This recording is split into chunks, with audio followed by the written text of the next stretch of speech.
Money is the number one cause of divorce, but not for the reason people think. People hear that and assume it's about numbers, income, debt, bills, spending habits, but that's not actually what's breaking relationships down. So, in this video, I want to talk about how money wounds and financial trauma quietly shape our relationships, how the person you're with can impact your sense of safety around money, and how unresolved financial trauma affects your ability to attract abundance and actually feel secure in your life.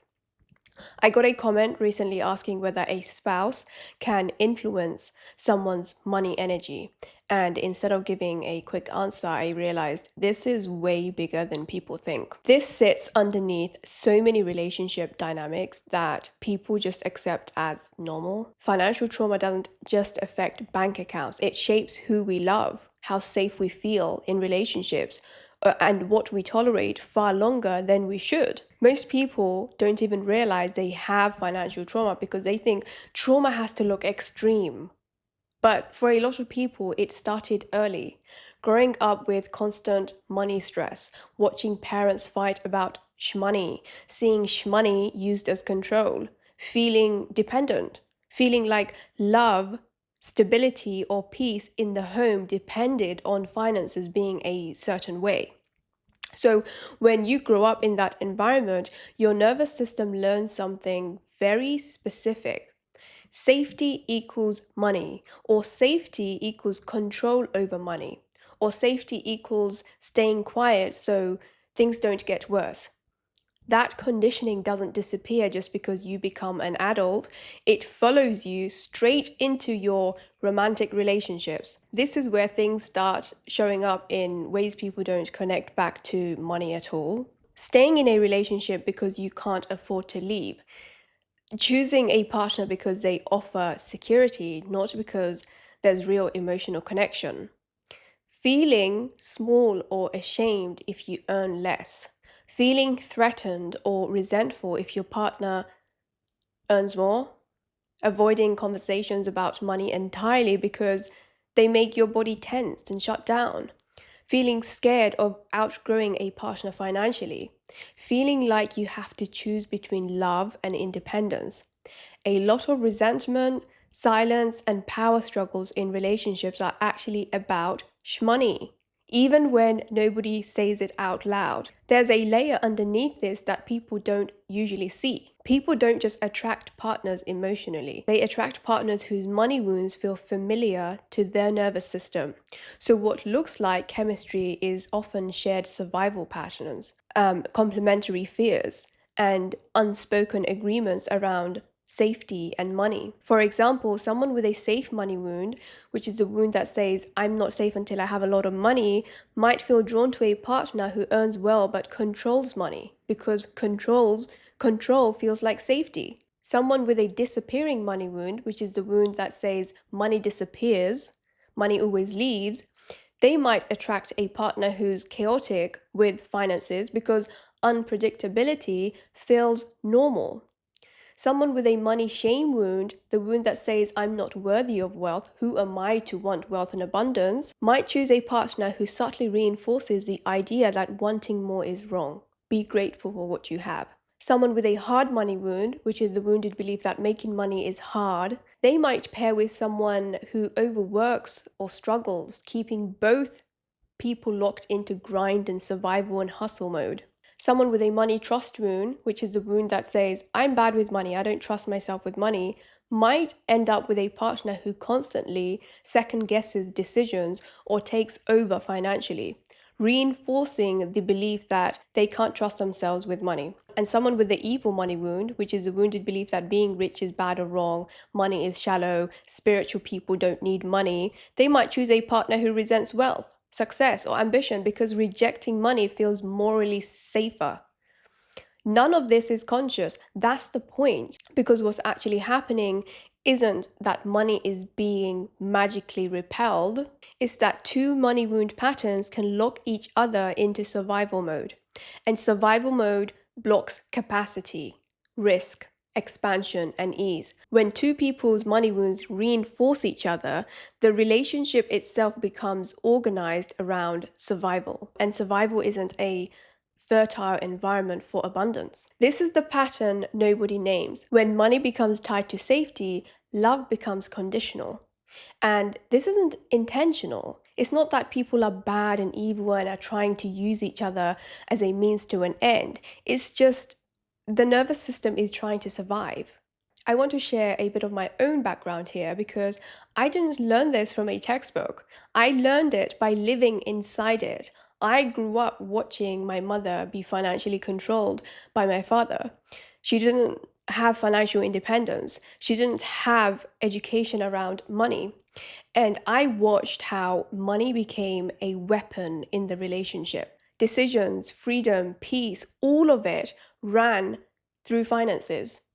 As a child, you don't analyze that, you absorb it. You learn what relationships look like, you learn what men represent.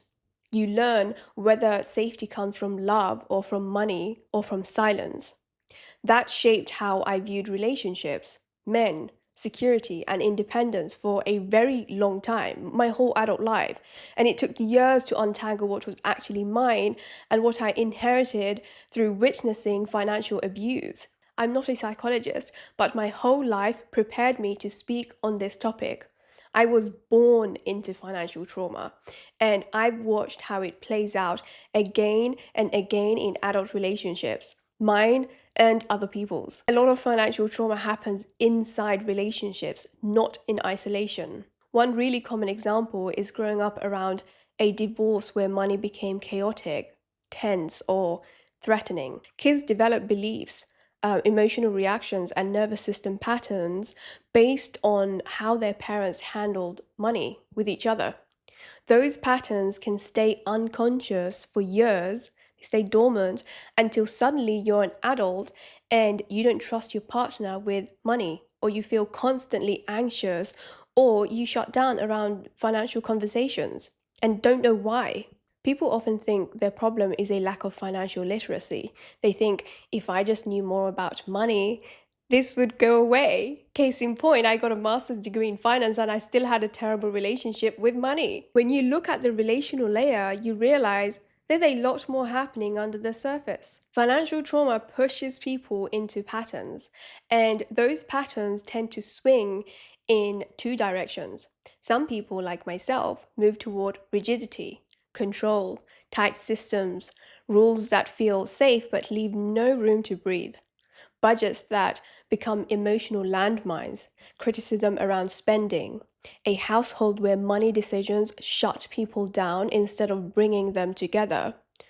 Other people move toward chaos, overworking, overspending, avoiding planning altogether, hoping things will somehow work out. One partner carrying everything while the other feels lost, ashamed, or disconnected. No structure, no conversations, just survival mode. Both of these are trauma responses. Both are attempts to get back to safety and connection, even though they often do the opposite. A healthier dynamic looks very different. Money becomes a tool, not a threat.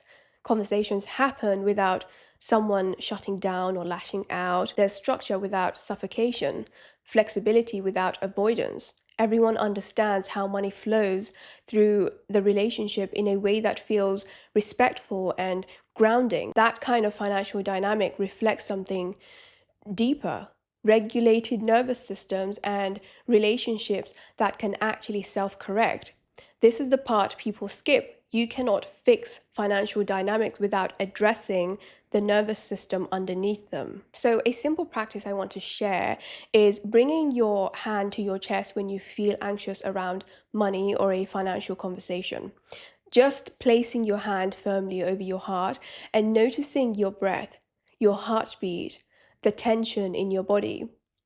If you're in a safe relationship and your partner is distressed, you can even ask to place a hand over their chest too and acknowledge what they are feeling instead of trying to fix it immediately. This is just one way you can regulate your nervous system.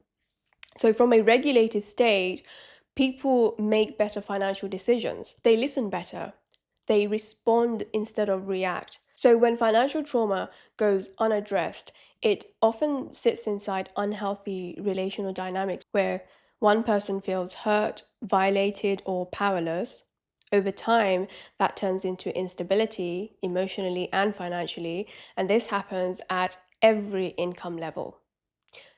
Attachment patterns play a role here too. Anxious and avoidant dynamics around money are incredibly common.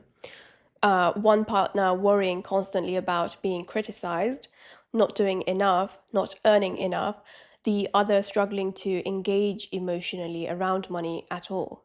Both feeling unseen, both feeling unseen, both frustrated, both alone in the same relationship. If a couple wants real financial collaboration and success, it requires looking at how both people show up emotionally, not just what's happening in the bank account. This is why money wounds cut so bloody deep.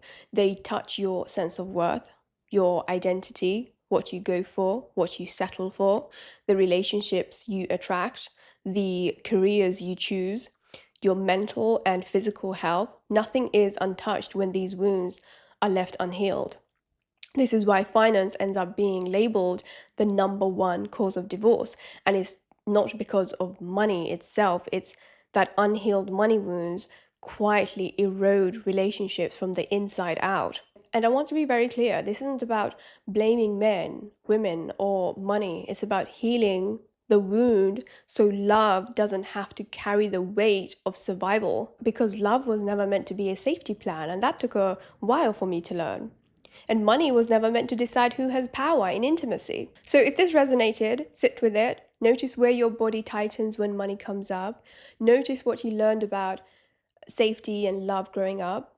That awareness alone is the beginning of changing the pattern. And if you want to know how you're subconsciously repelling money with your outdated money beliefs, take my free money wound quiz. It's linked below. It's very deep. It will give you a diagnosis for your money wounds. I'm dedicating this whole channel on healing our relationship with money, healing financial trauma. So if you enjoyed this video, please subscribe and stay tuned. There's so much more coming on this topic. And thank you so much for watching, sending you love, and I will see you in a jiffy.